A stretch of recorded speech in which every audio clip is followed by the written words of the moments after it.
So I thought I'd share this clip with you guys for a second too. Is RFK Jr. Now he has announced that he suspended his campaign. He endorsed Donald Trump. He got this amazing, huge applause by the Trump followers. It's actually amazing, and I wish I had the clip lined up to show you that. The fact that it's just so it's so mind blowing. The fact that a Kennedy is getting more support from Republicans, and getting screwed over by the Democrats, the Democratic Party that was the party of the Kennedys, because how deeply corrupted their system and institution is. That it seems like Donald Trump and the MAGA people are more unified, supporting Kennedy.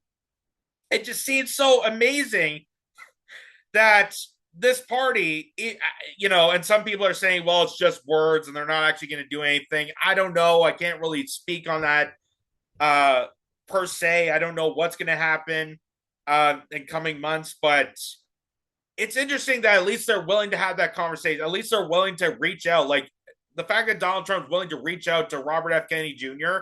and Robert F. Kennedy Jr. is willing to talk about serious issues with that. Like, you got to take credit. You got to give credit where credit's due.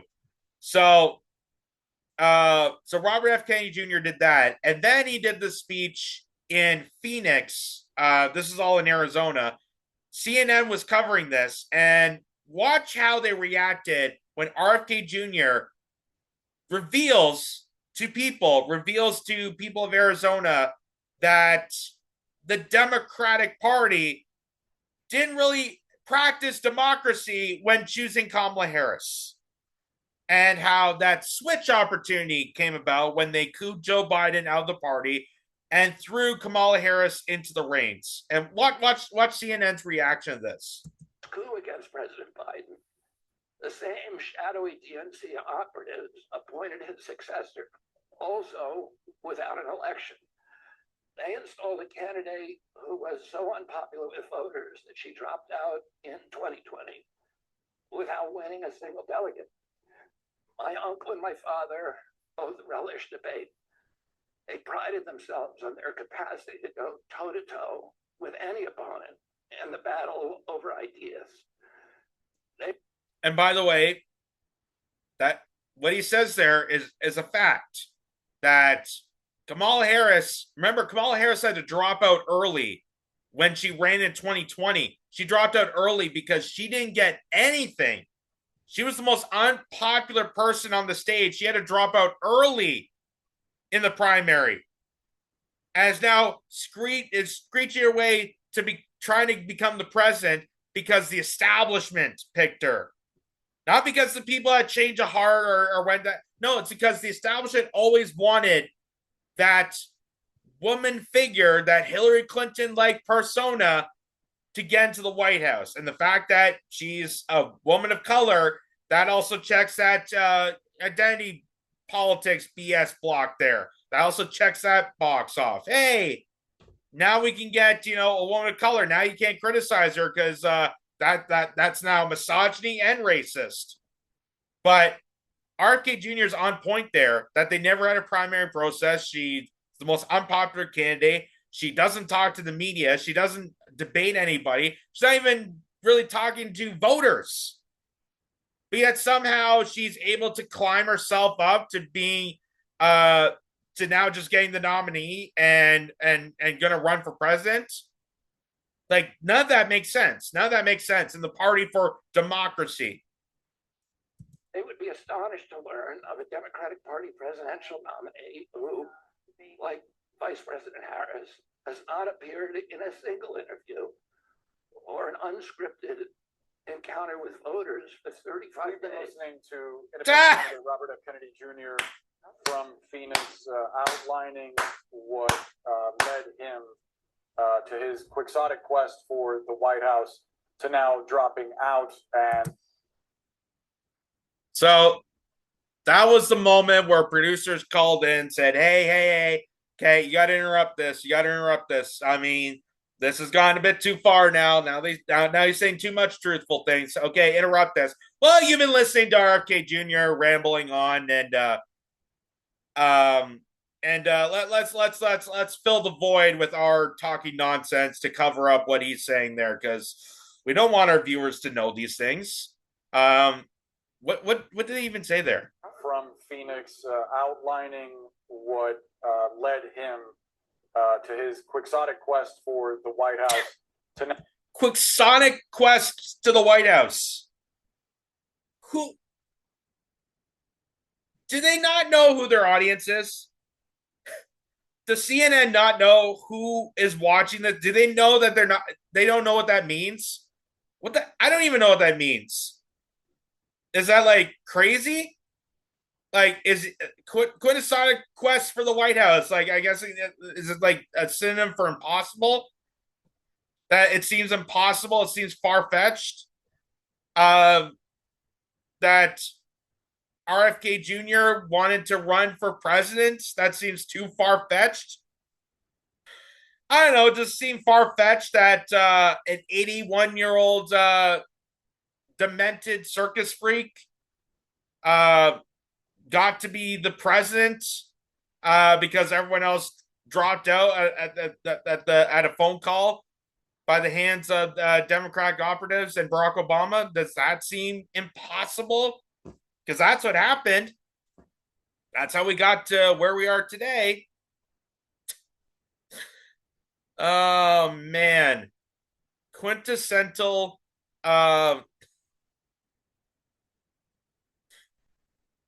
don't even know if I'm saying that right. Let's hear that again. To his quixotic quest for the quixotic. Like, just no. There's a reason why people don't watch this. There's a reason why people are not paying stupid amount of money to watch these cable broadcasts when they do shit like this. White House to now dropping out and relinquishing the title of Democrat. He had a series of complaints about the party. We're, of course, going to continue watching his remarks. Notice how they say complaints. Like, oh, he was a complainer. He ran in the Democratic Party and was just such a complainer. Was that complaints or was that critiques? Because what I'm hearing here, and considering the fact that he was a Democrat, he's been a long Democrat, like that's part of the Kennedy name, I guess. And he started his campaign in the Democratic Party, which is a big mistake on his behalf. But what he's saying there is accurate criticisms. It's holding up that party to say, you're supposed to be the party of democracy. You're supposed to be the party of working class people. What the hell happened? Why the hell do you have the worst people imaginable, the people that barely got any polling numbers in their primaries, to a situation now where you don't even have primaries anymore? You're not even, there's no debates. There's no decorum. Kamala Harris has not talked to the media, not answered any questions, because they know how unpopular this person is. They know how detrimental she is in front of cameras.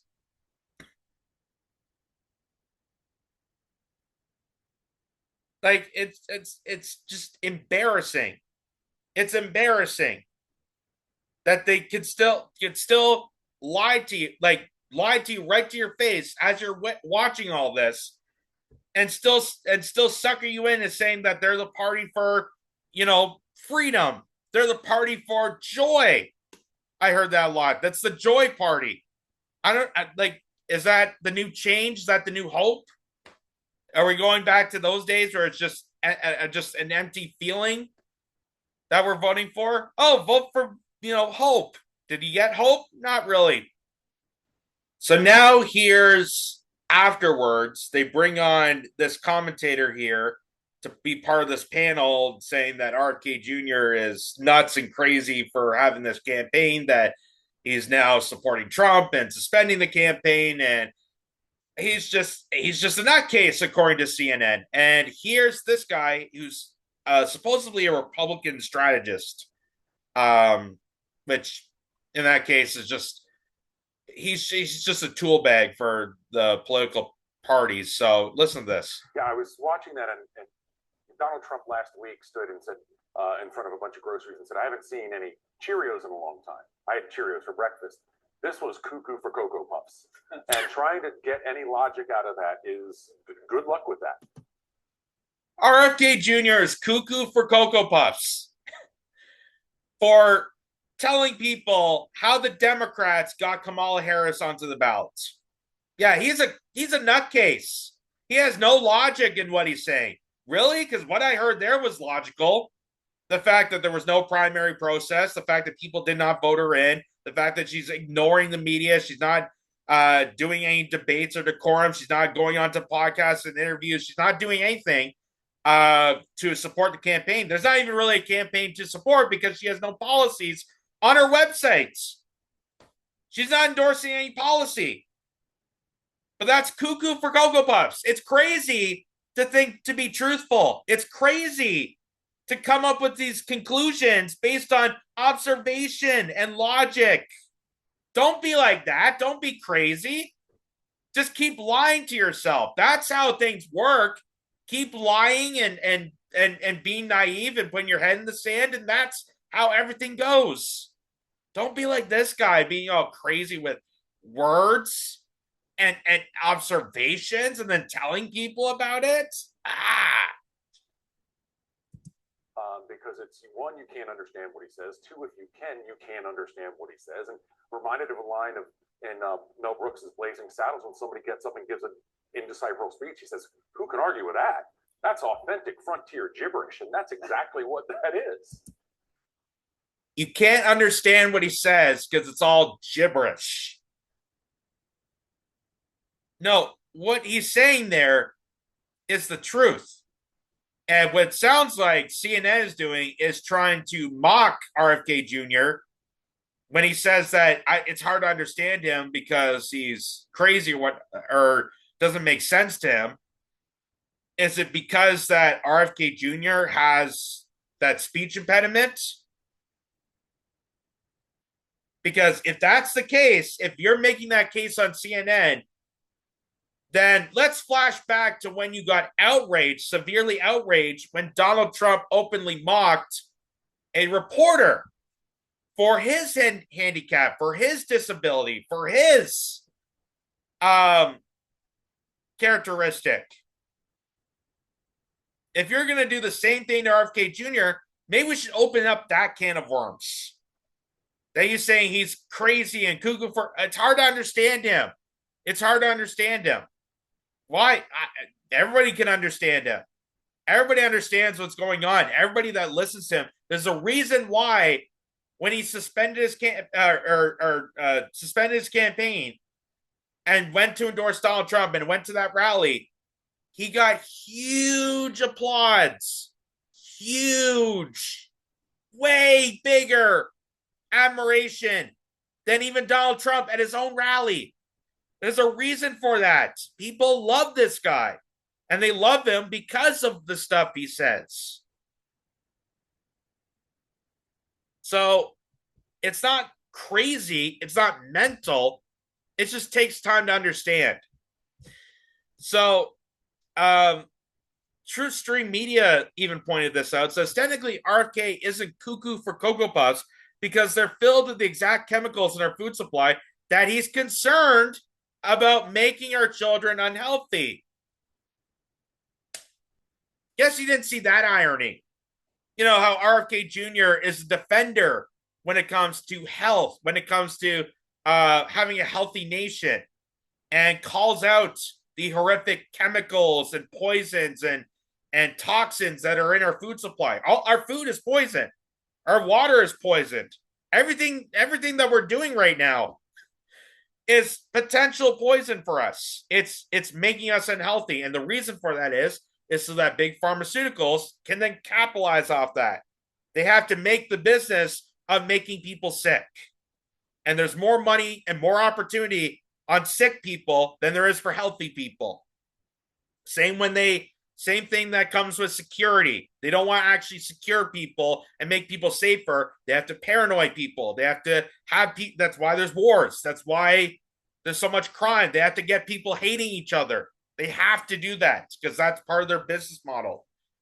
And I don't want to even go into detail about the ingredients. Like, reading that stuff is horrific. And by the way, speaking of cuckoo for Cocoa Puffs, did you know General Mills has a class action lawsuit over this? General Mills Cocoa Puff cereal class action lawsuit filed over toxic lead levels. I bet he didn't know that. I bet he didn't know that. I bet he thought that was crazy. That was just RFK Jr. nonsense. And not, hey, an actual lawsuit that I just Googled in an instant. Well, I guess maybe if they, stop eating their cereal with Flint, Michigan water, then that'd be okay, right? Oh no, it's in cereal, it's in bread, it's in everything. Like I said, anything you touch these days is toxic. Even the most healthiest things. Because all they want to do is make us sick, make us ill, to profit off us. We're being exploited in every which way and turn. Here's RFK Jr. on Tucker Carlson talking about this doctor here. He's the top winning New York Times bestselling author. He's an amazing doctor who revealed a lot of the flaws within our agriculture system. He calls out big pharmaceuticals, big agri, Monsanto, the chemical trails that are being spread across farm fields that's poisoning and toxifying our food supply and our soils and our grounds. He's been calling this out. And listen what he has to say. One of the things that Callie says, there is nothing more profitable in our society today than a sick child, because all of these entities are making money on them. The insurance companies, the hospitals, the medical cartel, the pharmaceutical companies have lifetime annuities. I mean, any child and the earlier that kid is sick, they don't want to kill them. They want them sick for the rest of their lives. And we have now a whole generation. When my uncle was president, 6% of Americans had chronic disease. Today it's 60%. When my uncle was president, do you know what the cost, the annual cost of treating chronic disease was in this country? Zero. There weren't even any drugs invented for it. Zero. Today, it's about $4.3 trillion. When your uncle was president, and none of it is necessary. what was the autism rate in 1960? Do we know? In 1960, the autism rate, there's about 4 or 5 studies, and the highest rate, say about 1 in 2,500, 1 in 1,500, 1 in 2,500, 1 in 10,000. So that, it was somewhere between 1 in 1,500 and 1 in 10,000. Today, it's 1 in every 34 kids, according to CDC. And in some states, like California, I think maybe Utah and New Jersey, 1 in 22. 1 in 22 kids. And, these kids should be healthy. These kids should be our highest performing kids. And they instead are have this extraordinary disability that's going to keep them dependent and not. A lot of these, if you're full-blown autism, it's a nonverbal, non-toilet trained, head banging, stimming, toe walking. These are kids that will never throw baseball, will never graduate high school, they'll never go out and take a girl on a date, they'll never use the toilet alone, they'll never write a play, they'll never write a poem, they'll never vote, never have children, never.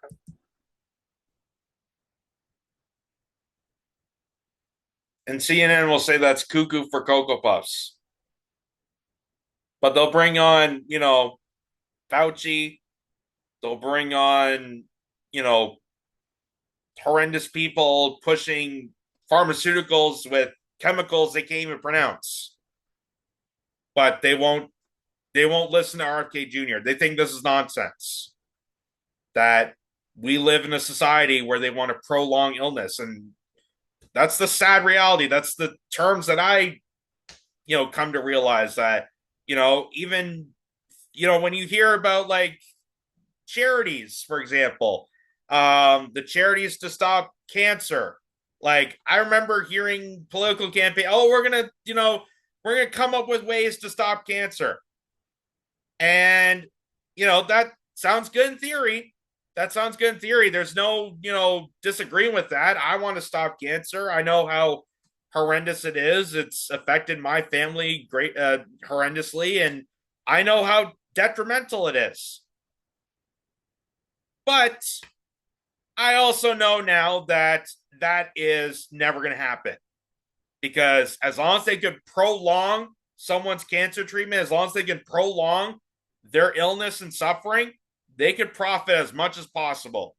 And that's exactly what this is all about. Just like same with depression, same with mental issues. There's never going to be a resolution to actually help people in their struggles. They're going to prolong people's mental illness. Why? So they can sell you antidepressants, so they can sell you a bunch of chemical drugs that will prolong your illnesses and even worsen your health later on in life, so that they can sell you more drugs, so they can sell you more pharmaceuticals, so they can send you more potential poisons. It is a horrendous, evil, global monopoly business.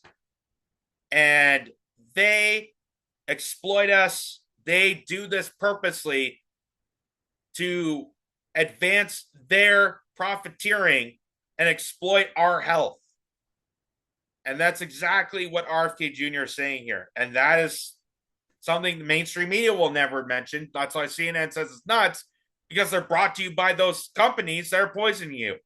They're brought to you by pharmaceuticals. They're brought to you by big agriculture. They're brought to you by sugar. They're brought to you by all these lobby firms that have bought out things. Here's also, this is even miraculous to me, that Fox News even bothered to cover this. You think this would be more important? You think this would be something headlining, that your food supply is a poison? Maybe we should look into it. Maybe we should investigate.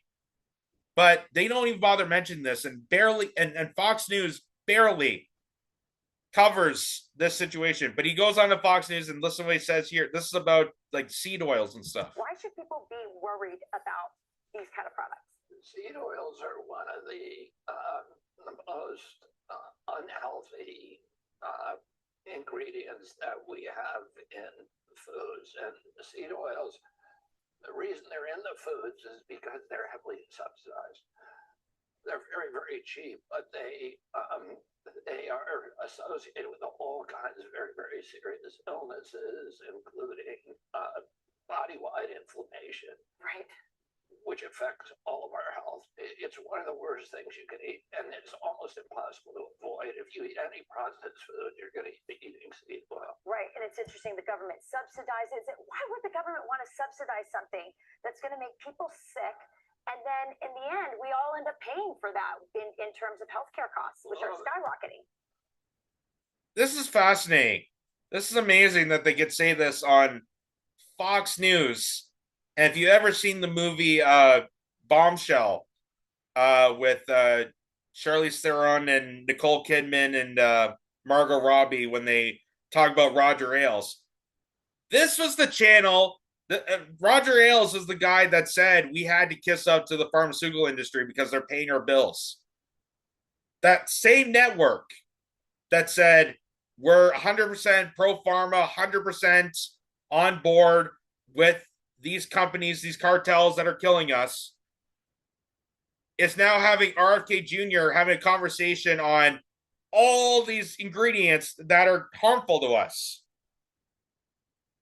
And considering the fact they fired Tucker Carlson not too long ago for being critical about vaccines, for being critical about injections, for being critical about this stuff. They brought on RFK Jr. to be critical. That was the final straw. I mean, Tucker Carlson's also been critical about Ukraine war and Syria and all this other stuff, which is not acceptable in the mainstream media. But to have this conversation, that's what eventually cut off Tucker Carlson from Fox News. And now here they are shortly after. Oh, now we're just talking about seed oil being unhealthy. Which, fun fact, canola oil, which is the most commonly used oil when it comes to like deep fried food and all that stuff. And this is reveling even to me when I first heard about this. Do you know that canola oil, the reason behind that, the reason they created canola oil had nothing to do with food. It was not used for cooking whatsoever. In fact, it shouldn't be used for cooking. Canola oil is used as a lubricant for automotive repairs. It's used for engines. It's used as lubricants for engines.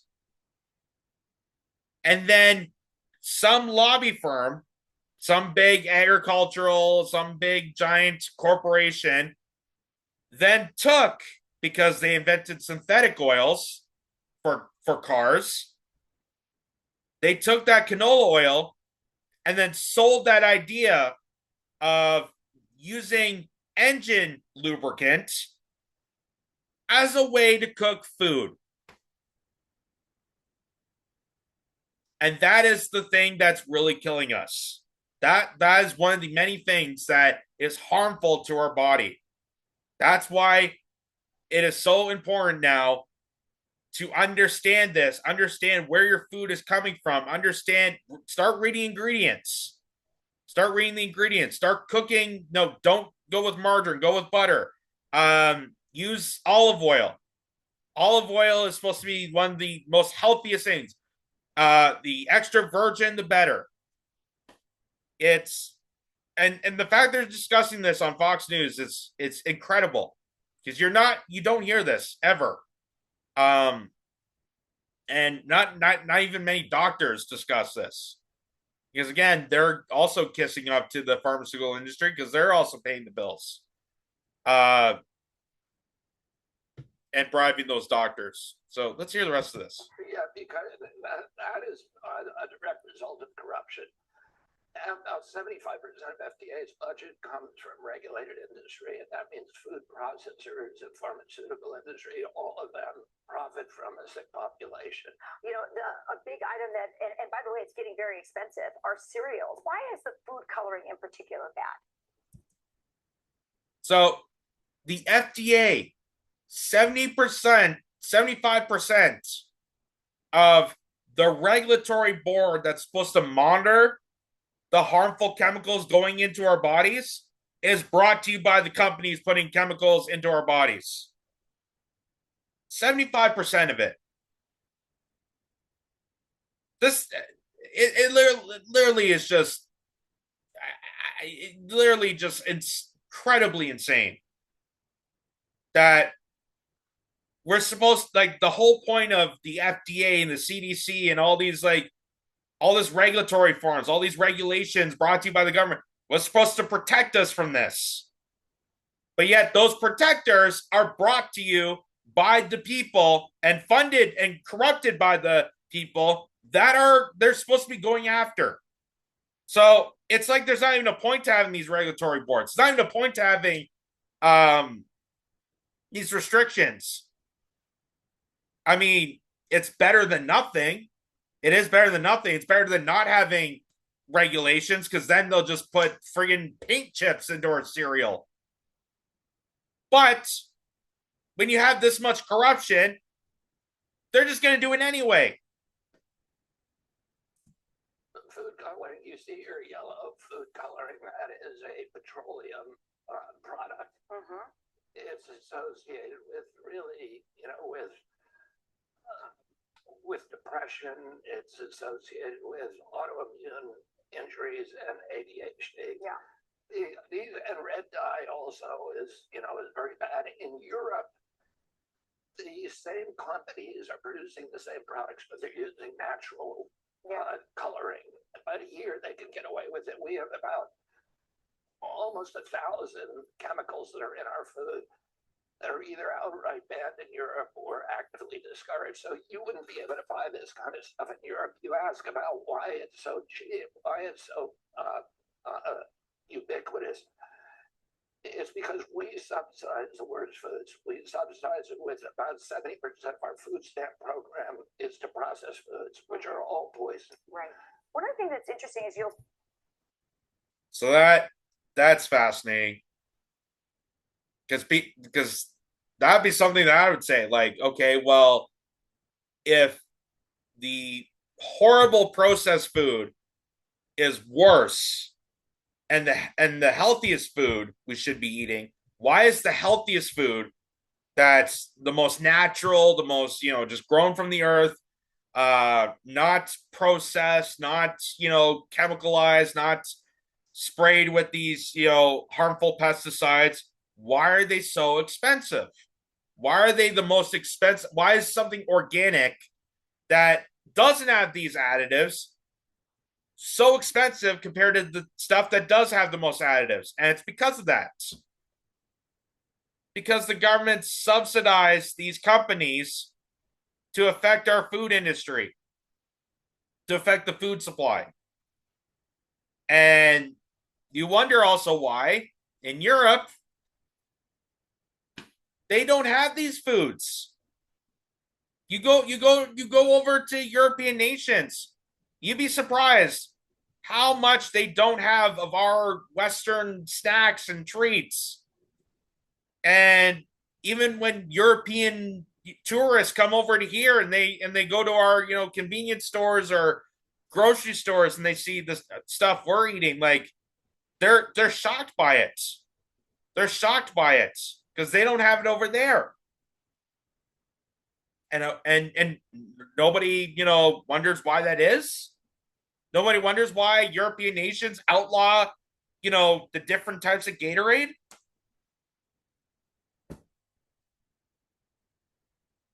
Maybe it's something to do with this. Maybe it's something to do with these harmful chemicals. Maybe we should be investigating this. Maybe this should be top priority because this is affecting everybody. Everybody, regardless if you're gay or not, regardless if you're black or not, doesn't matter who you are. This is affecting every single person in America, in Canada, and in the Western Hemisphere. Because they have allowed corruption to corrode so much of this that stuff you're eating, stuff that you would think is the most healthiest thing imaginable, all the natural food additive, like that's just now a phrase. Natural flavor. We don't even know what that is. And that's exactly the point of it.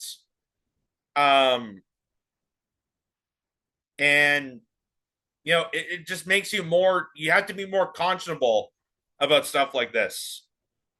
So this is just incredible. And the fact they're saying this on Fox News